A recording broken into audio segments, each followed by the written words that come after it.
Right మరో breaking news చూస్తున్నాం. తెలంగాణలో ఇవాళ భారీ వర్షాలు పడే అవకాశం ఉందని వాతావరణ శాఖ అధికారులు తెలిపారు. రేపటి నుంచి 3 రోజుల పాటు భారీ వర్షాలు కురుస్తాయని అధికారులు చెప్పారు. కొన్ని జిల్లాలకు ఆరెంజ్ అలర్ట్ ను సైతం జారీ చేశారు.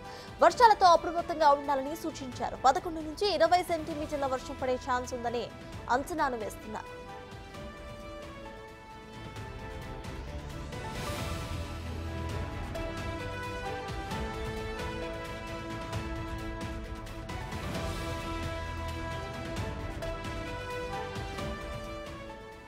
ఈదురుగాలులు వీచే అవకాశం ఉందని అధికారులు చెప్పారు. చెట్లు, విద్యుత్ స్తంభాలు విరిగిపడటం, లోతట్టు ప్రాంతాల్లో వరద ముంపు ఉంటాయని అంటున్నారు. దీంతో ఆయా శాఖల అధికారులు అప్రమత్తంగా ఉండాలని ప్రభుత్వం సూచిస్తోంది.